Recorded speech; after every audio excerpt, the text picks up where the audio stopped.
Hello, it's Alyssa here. I am a conscious evolution coach for creative nonconformists, and I am having so much fun sharing about the books that I read.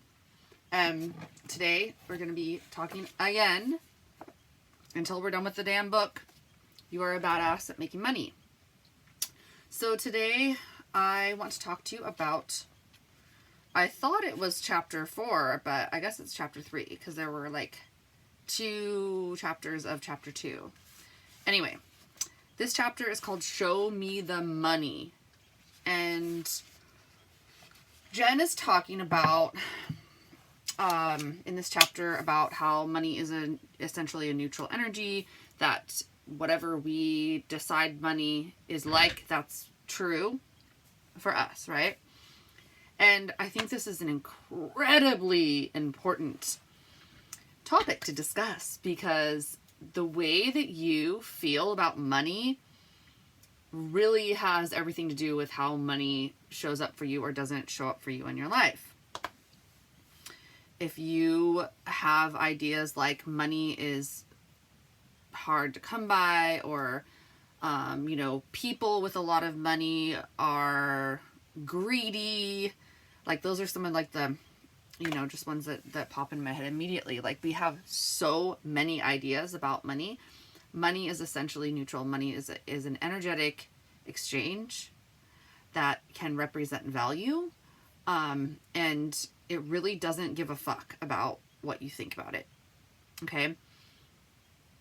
It will respond to your thoughts and beliefs and feelings around it. Okay? So it's like, it's a neutral energy, and it's a responsive thing. And so, one thing I really like about money is that money allows us to have like a tangible, physical symbol of what's going on energetically within us.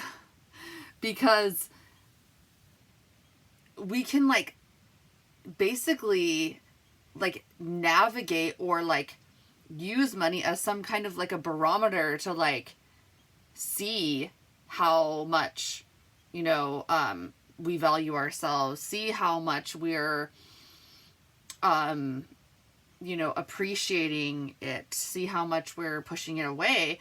It can be this really powerful, beautiful symbol that I think is fun to play with. And I just feel very strongly called to play with money in that way.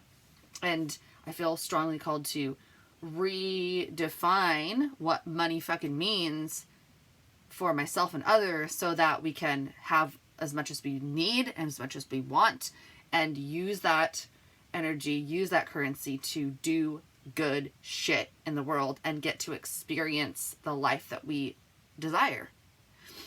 So, let's see, on page 67, I highly encourage you to get this fucking book if you don't have it already. Page 67, Jen says, yeah, I love what she says right here. So she's like, here are some popular ways that we use the term money incorrectly.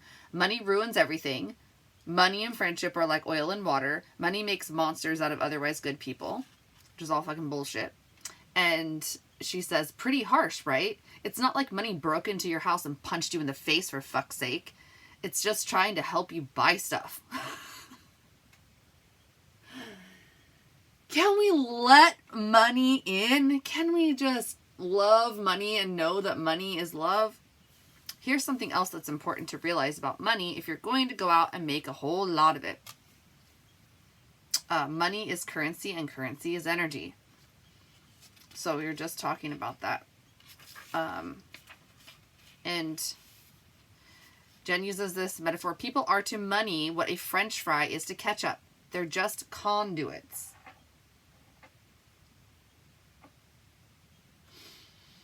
I like that. So she says, not only is it none of your business to try to make anyone do anything, but focusing on a particular person who may or may not be the conduit for the money you seek potentially cuts you off from the person with the big bag of money that the universe is trying to connect you to. It's like deciding that you're going to attract the love of your life. You focus on the qualities this person has and your excitement over being with them, your glee that they are searching too. And you do things like smile more often, doodle little hearts on everything, leave the house smelling like a wedding bouquet. This is your job description. You do not spend your time trying to convince that uninterested hot guy from the coffee shop with the motorcycle and nothing in common with you that you're his one true love, thereby missing out on the awesome guy at work with a big nose who's perfect for you in the process. The same goes for making money. You do the energetic work, get your thoughts, actions, and words in line with what you desire to create, and surrender the rest of the details up to the universe. So I really love that. So oftentimes we are so conditioned to seek out the things that feel familiar to us. And a lot of times the things that feel familiar to us, we confuse with being safe and secure. And in addition to that, they're typically things that are not healthy. Like the example that Jen gives of like wanting to, having this like, ooh, like this really strong, like, real turn on from this guy that's like totally unavailable and not even good for you at all. It's because we probably had a dad that was, unavailable or had that same kind of vibe going on, a father figure maybe, where that feels so familiar and like there's something like familiar and feels safe about it, and it's just a total mindfuck and it's bullshit. And we don't need to put that shit onto money too. Okay? So a couple of the practices that I just got distracted because there's a really loud fly in here. So a couple of the practices to help you to feel more wealthy and rich and abundant and expansive, and one that I like to use is putting a stack of cash in your wallet. Like, and don't give me the fucking excuse that, oh, I don't have the money to do this. You could do it with ones, okay? If you really needed to, you could get your fucking jar of change, go cash it in, get all $1 bills and make a little stack or a good sized stack and put that in your wallet or put that in your purse or whatever you use, and feel that there and like always have that available to you. Another person gave an example in the book, and I have done this before too, is just like kind of like stashing little piles of money in different spots.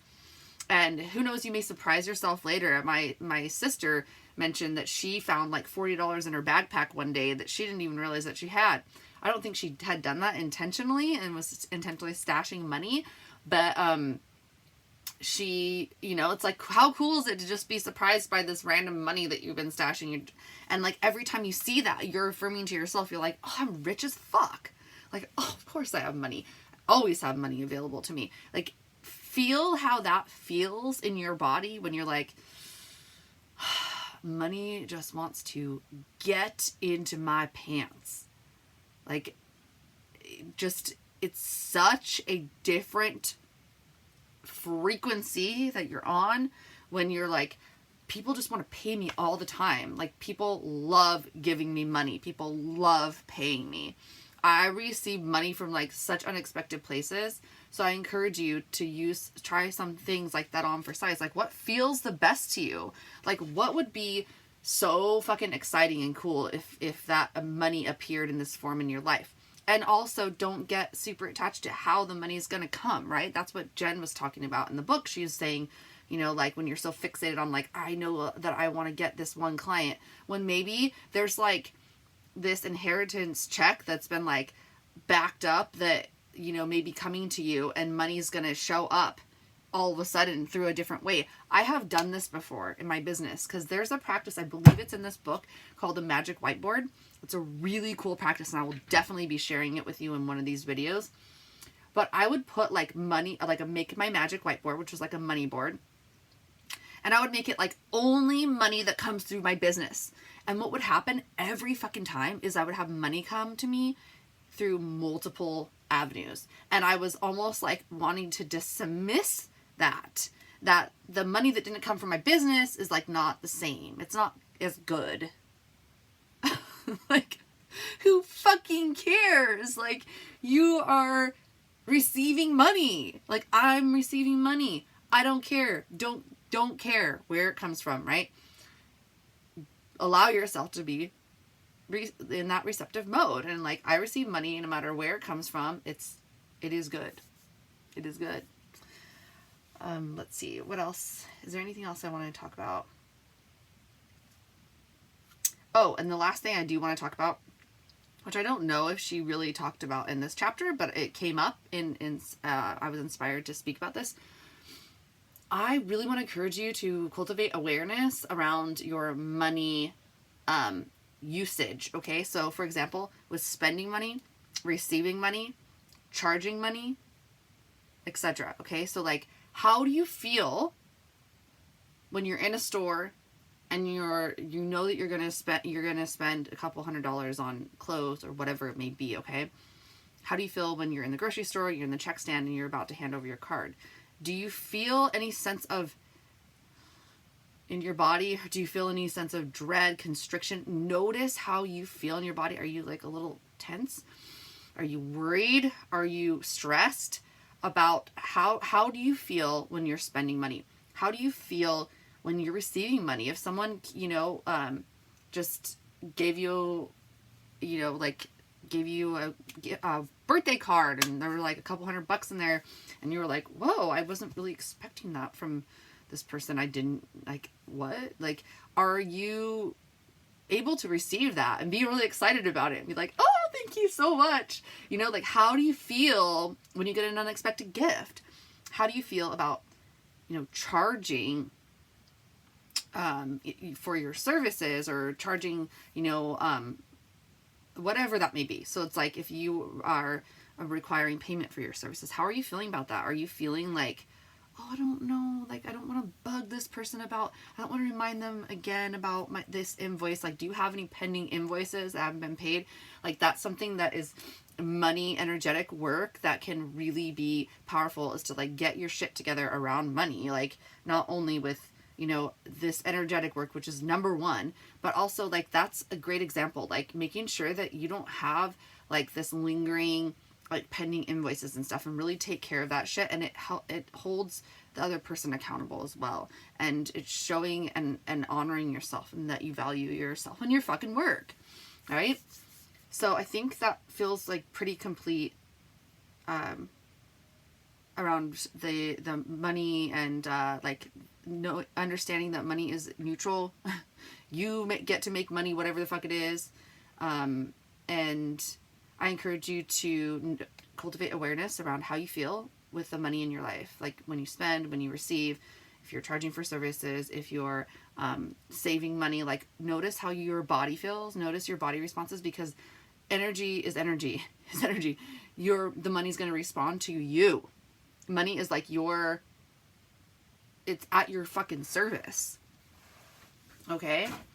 But, and it's, like I said, and it's not discerning. It's not going to care whether you are mad at it or loving it, right?